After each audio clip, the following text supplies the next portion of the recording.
Hello everybody, आज की इस वीडियो में मैं डिस्कस करने जा रहा हूँ वॉल्यूम चार्ट डेंसिटी और वॉल्यूम चार्ट डेंसिटी की कार्टेशियन जो प्रॉब्लम्स हैं उन्हें मैं इसमें डिस्कस करूंगा।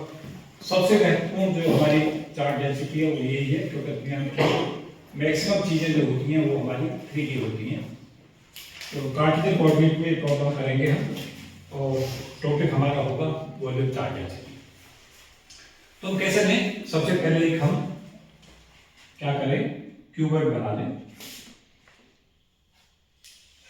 एक क्यूबॉइड बना लीजिए।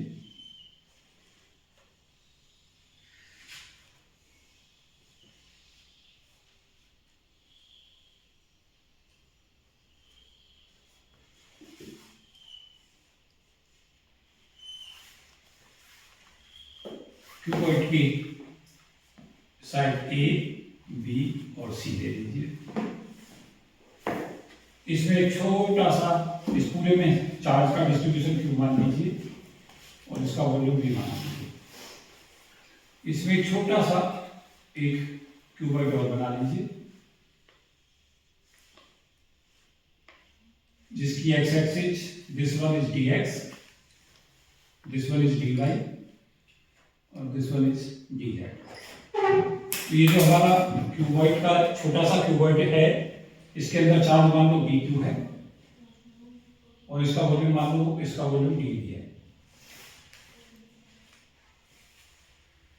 तो बच्चों हम कैसे से डिफाइन करते हैं रो को डिफाइन करते हैं rho equal to q upon b. और 3D में होगा ये, 3D में क्यों होगा ये? क्योंकि वॉल्यूम जो होता है वो किसका होता है? 3 डायमेंशन का। लाइन 1 डायमेंशन, सरफेस 2D और वॉल्यूम हमारा 3D। तो ये कंसेप्ट कैसा है? ये कंसेप्ट है हमारा 3D का, 3 डायमेंशन। और दूसरी चीज क्या है कि ये जो मीटर होगी रो, वो कूलम अपॉन मीटर क्यूब में मीटर होगी। क्योंकि चार्ज किसमें मीटर होता है? हमारा कूलम में। और वॉल्यूम किसमें मीटर होता है? मीटर क्यूब में। और सीजीएस सेंटीमीटर क्यूब में। एम के यूनिट क्या होगी वॉल्यूम की? Meter cube. और सीजीएस यूनिट क्या होगी? Centimeter cube.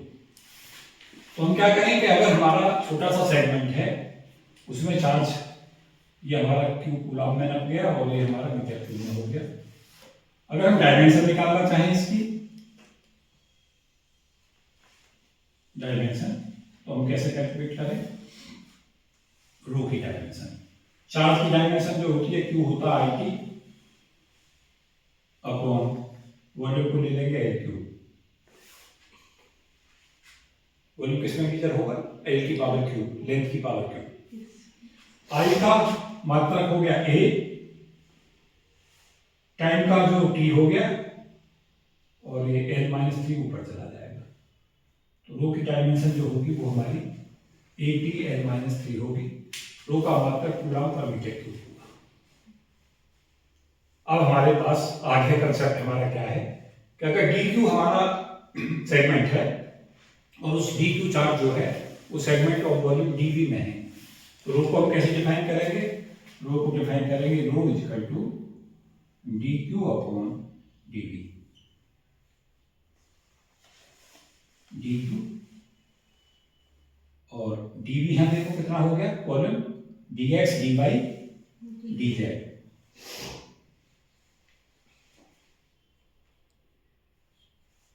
मुझे जो सदा प्रभावित करता है एक प्यारा कंसेप्ट वो है हमारा सिमेट्री। पहले हम कैसे चले थे? क्यू और एल से, चार्ज पर यूनिट लेंथ से लाइन चार्ज ऐसे की। फिर हम चले थे 2 डायमेंशन में, चार्ज था, एरिया था, चार्ज पर यूनिट एरिया। अब आगे 3D में चार्ज है और वॉल्यूम है, तो चार्ज पर यूनिट वॉल्यूम। ये हमारा रो हो गया, charge per unit area sigma हो गया और लैम्डा क्या था? Line charge. लाइन चार्ज का मतलब चार्ज पर यूनिट लेंथ। यहाँ से हमारा d2 सिंपली कैलकुलेट हो गया और d2 की वैल्यू बच्चों यहाँ से क्या आ जाएगी? d2 हमारा आ जाएगा रो dx dy और dz। From here we get the value of dq, and what is the value of dq? dq is equal to rho dx dy and dz. अब हमें चाहिए क्यू, तो यहाँ पे इंटीग्रेट कर दें। यहाँ पे इंटीग्रेशन 3 लगाएं, क्यू के लिए इंटीग्रेशन कर रहे हैं 3 लगाएं। आप कहेंगे सर 3 क्यों?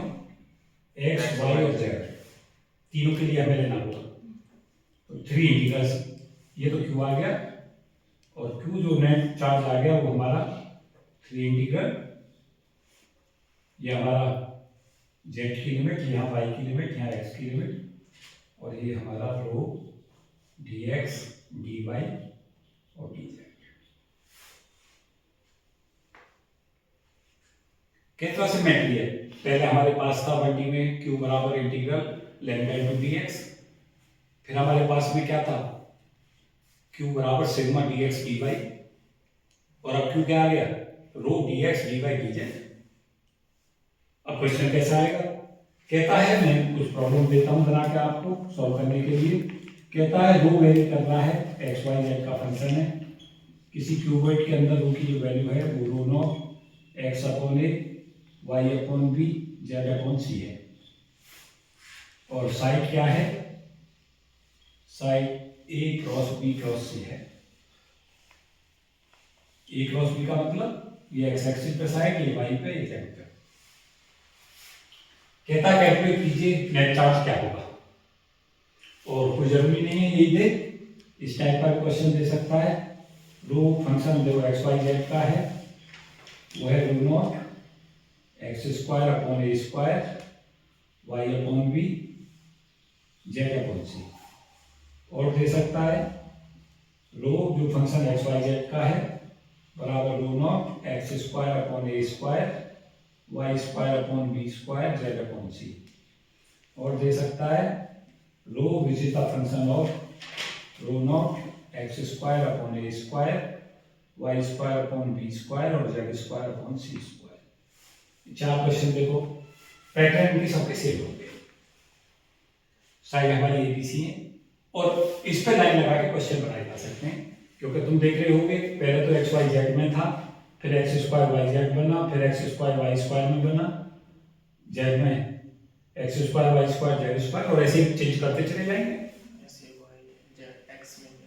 तो they seems to be different question but they are not different at all. एक ही तरीका की प्रॉब्लम्स हैं, सबका सॉल्यूशन एक ही तरीका से हमें सॉल्व करना है। तो क्यों के लिए हमें क्या करना पड़ेगा?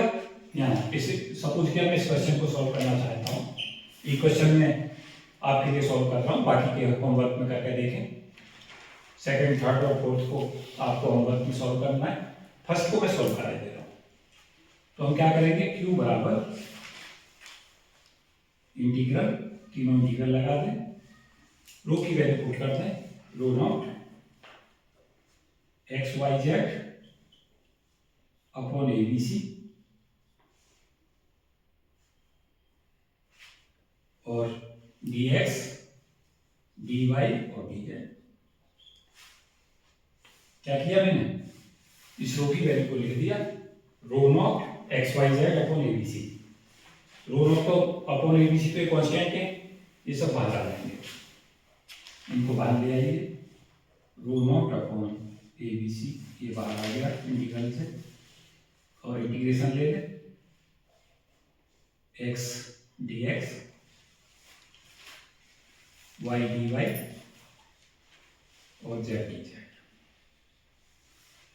एक्स का डी एक्स के साथ, वाई का डी वाई के साथ और जेड का डी जेड के साथ मल्टीप्लिकेशन करके लिख दें। इन 3 इंटीग्रल में एक इंटीग्रल को एक्स डी एक्स के साथ लें, एक इंटीग्रल यहाँ पर वाई डी वाई के साथ ले आए, और एक इंटीग्रल को जेड डी जेड के साथ ले लें। आगे 3 इंटीग्रल। अब लिमिट क्या क्या होगी? ए बी सी साइड में है, तो यहाँ पे एक्स की लिमिट को क्या ले लें? 0 से a। वाई की लिमिट को कहां से कहां तक ले जाए बच्चों? 0 से b। जेड की लिमिट को कहां से कहां तक ले जाए? 0 से c।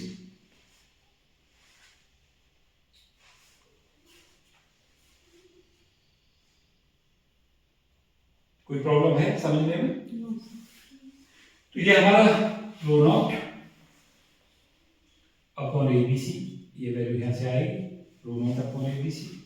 एक्स डी एक्स से इंटीग्रेशन जो आएगा वो एक्स स्क्वायर करके 2 आएगा। एक्स डी एक्स का इंटीग्रेशन क्योंकि सब लागू को इस फॉर्मूले से x की power n dx equal to x की power n plus 1 upon n plus 1। यहाँ पे एक पावर जोड़ दो, x square upon 1 plus 1 means 2, और अपर लिमिट रखोगे ए स्क्वायर, तो ए स्क्वायर बटे 2 हो जाएगा, 2 से 0 आ जाएगा। ये वैल्यू कितनी आ गई, rho not upon a b c. ये बच्चों आ गया सॉल्व करके ए स्क्वायर बटे 2 दिस। ये कितना आ जाएगा, बी स्क्वायर बटे 2। ये कितना आ जाएगा, ये वैल्यू हमारी सिंपली आ गई rho not a b c upon a, that is answer. तो क्यू की वैल्यू कितनी आ गई, rho not a b c upon a. अगर इसी क्वेश्चन को, ये तो मैंने किसके लिए सॉल्व किया, ये प्रॉब्लम हम मैंने जो दी है वो सब दिए क्यूबॉइड के लिए। अब सपोज कि इसी क्वेश्चन को मैं कहूं क्यूब के लिए सॉल्व कीजिए, 4 क्यूब, रो दे रखा है rho not x y z.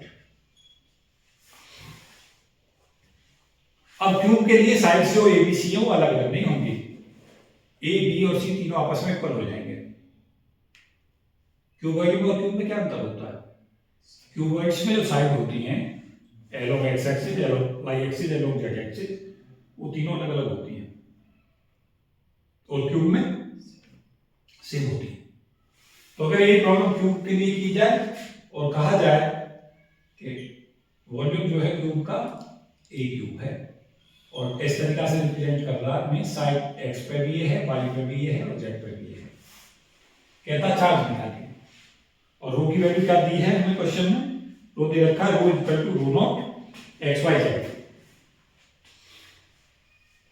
और फिर इसी तरीका से क्वेश्चन बन जाएंगे, रो दे दे rho not x square y z, या रो दे दे rho not x y z y square z, या रो दे दे rho not x y z square and so on. ऐसे बढ़ा सकते हो कितने क्वेश्चन, पैटर्न इनका सबका सेम रहेगा।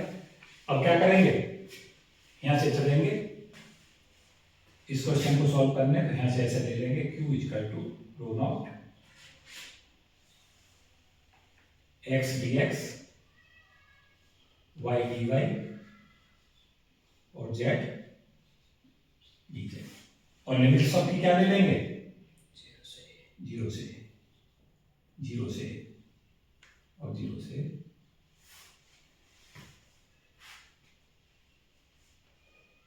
वो कैसे, क्या आएगी वैल्यू, क्यू बराबर रो नॉट, यहां से ए स्क्वायर बाई 2, यहां से बी स्क्वायर बाई 2, बी की जगह पे ये ले लोगे, और यहां सी के लिए भी ए ले लोगे, क्या आएगी value, rho not A 6 upon 8, that is answer. Q बराबर रो नॉट ए 6 अपॉन 8, क्योंकि वैल्यू कितनी आ गई, एक्स डी एक्स से आ जाएगा एक्स स्क्वायर बटे 2, और अपर लिमिट रखोगे ए स्क्वायर बटे 2, यहां से भी ए स्क्वायर बटे 2, और सिंपल यहां से भी ए स्क्वायर बटे 2, मल्टीप्लाई करोगे, मल्टीप्लाई में पावर ऐड हो जाती है, तो क्या आ जाएगा, ए स्क्वायर से 6, और 2 इंटू 2 से 8 बन गया क्वेश्चन। ये किस पे क्वेश्चन करा रहा था मैं, volume charge density Cartesian form, और दो तरीका के क्वेश्चन हैं इस पे, कार्टेशियन फॉर्म क्यूबॉइड के और क्यूब के। कई बार तो ऐसे भी नहीं क्वेश्चन को देगा, ऐसे भी दे सकता है कि कहता है एक हमारा क्यूबॉइड है और वो 2 गुणा 3 इंटू 4 सेंटीमीटर क्यूब इसकी जो है वो डायमेंशन है, और कहता है यहाँ इसी क्वेश्चन को देख लें, जैसे इसी में कह दिया इसी क्वेश्चन में, और कहता है कि रो नॉट की जो वैल्यू है वो कुछ अपने पास से दे देता है, रो नॉट ए है और ए की वैल्यू बता दी कुछ भी, क्योंकि वो अपनी तरफ से देना चाहे। अब कहता है इसमें आंसर बताइए क्यू का क्या होगा, रो जो वेरी कर रहा है वो इस हिसाब से वेरी कर रहा है जो इसमें वेरी कर रहा है, ये वाला क्वेश्चन। अब क्वेश्चन थोड़ा चेंज हो गया, पैटर्न चेंज हो गया, सॉल्यूशन सेम रहेगा। ए की वैल्यू 2 रख देंगे 2 सेंटीमीटर, बी की वैल्यू 3 सेंटीमीटर और सी की 4 सेंटीमीटर। कहाँ रख देंगे? यहाँ रख देंगे। तो रो नॉट 2 गुणा 3 गुणा 4 यहाँ आ जाएगा 24/8। जब ये वैल्यू ले लोगे तो कितना आ जाएगा ये? रो नॉट अपॉन 8 और एबीसी मल्टीप्लाई करके 24 और 8 किया 24।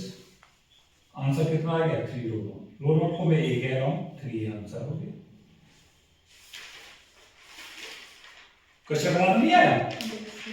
हर समय जब भी आप क्वेश्चन को लेके चलेंगे तो सदा 2 तरीका से लेके चलेंगे। पहले एबीसी में क्वेश्चन का आंसर दिया हुआ और कोई जरूरी थोड़ी है कि एबीसी में आंसर हो सकता है वो क्यू जो हमारा क्यूवर्ड ले रखा है उसकी डायमेंशन खोलते हैं। डायमेंशन यहां पर देखो ओपन है, ए 2 है, बी 3 है, सी 4 है। और रो देगा क्वेश्चन में, रो दे रखा है rho not x upon a y upon b z upon c. Rho naught को कह रहा है कि रो नॉट की वैल्यू ए है, कहता क्यों बताइए, फिर आंसर में दे देगा तुम्हें क्यू बराबर ए, क्यू बराबर 2a, क्यू बराबर 3a, क्यू बराबर 4a। तो अभी सॉल्व किया, आंसर क्या आएगा? 3 आएगा। कहां तक पहुंचोगे? पहले यहां तक पहुंचोगे हम सॉल्यूशन तक। जब ये सॉल्व हो जाएगा फिर यहां रो नॉट तो ये रखोगे, ए बी सी रख दोगे 2 गुणा 3 गुणा 4। 2 3 6 चौका 24, 24/8 3, तो 3 रो नॉट आंसर आ गया। रो नॉट को ए दे रहा है, हो सकता है इसे की भी वैल्यू दे दे कुछ, तो वहां पर ये वैल्यू रख के आंसर सॉल्व कर लेना। कर लोगे? बताओ ये समझ आई प्रॉब्लम? नहीं है? हो सकता है यहां कहते क्यूब में कहने लगे 1 मीटर क्यूब है, एक क्यूब का 1 मीटर क्यूब है और 1 × 1 × 1 या ऐसा दे दे उसकी डायमेंशन है। और इसी क्वेश्चन को सपोज किया वो पूछता है रो दे रखा है rho not x y z और कहता है क्यों बताइए। यहाँ पे तो सॉल्यूशन को है किसी फॉर्मूला में, अब एक ही जगह पे 1 रखते हैं, आंसर रो नॉट अपॉन 8 हो जाए। यहाँ पे हो सकता है वो 2 गुणा 2 कर दे, या गुणा के कहने लगेगा जो क्यूब है उसकी साइड 2 मीटर है, ये जब नहीं ये लिखते क्यूब है उसकी साइड 2 मीटर है, तो यहाँ पे एक ही जगह पे 2 रख दोगे 2 की power 6 rho not upon 8 answer हो जाएगा इसी क्वेश्चन का सॉल्यूशन। अगर ये डायमेंशन दे आपको 4 तरीका के 5 या 6 तरीका के क्वेश्चन इस पर सोचने हैं, सभी सोचो। फिर से मैं बता रहा हूं, जब रो फंक्शन केवल एक्स वाई जेड का हो और साइड्स जो है एबीसी दे रखी हो, वो कैसे क्वेश्चन होंगे, वो तुम्हारे इस तरीका से सॉल्व करोगे। फिर हमारे पास में क्यूब की प्रॉब्लम्स हो, ज्वेसन एंड नियति उसमें चार्ज पूछे ऐसे करोगे सॉल्व, और बाकी में क्या हो डायमेंशन दे दे और तब चार्ज पूछे तो पहले क्वेश्चन को सॉल्व कर लेना और डायमेंशन की वैल्यू को बाद में रख देना। हाँ जी, क्या बात नहीं आ रही है समझ में? जो नहीं आ रही वो बताओ। ये कैसी फॉर्म थी? कार्टेशियन फॉर्म में 3D, और प्रॉब्लम्स किस पर बेस्ड थी? क्यूब और क्यूब। और नेक्स्ट लेक्चर में हम क्या पढ़ रहे होंगे? यही फॉर्म जो है पोलर फॉर्म हो जाएंगे। पोलर के 2 केस हो जाएंगे, एक स्फेरिकल एक सिलेंड्रिकल, और स्फेरिकल वाला क्वेश्चन सॉल्व करेंगे, सिलेंड्रिकल वाला करेंगे। तो ये हमारा पूरा का पूरा चार्ज डेंसिटी का पूरा जो कंसेप्ट है वो पूरा हो जाएगा इसके बाद। तो मुझे उम्मीद है कि ये जो हमारा सीरीज है EMT की, इसका लेक्चर नंबर मैं 18 डिलीवर कर रहा था, ये आपकी समझ में आएगा। और बाकी कोई अगर प्रॉब्लम्स है, कोई इंक्वायरी है तो आप पूछें। इस वीडियो में इतना ही। Thank you and best wishes for all of you. जय हिंद।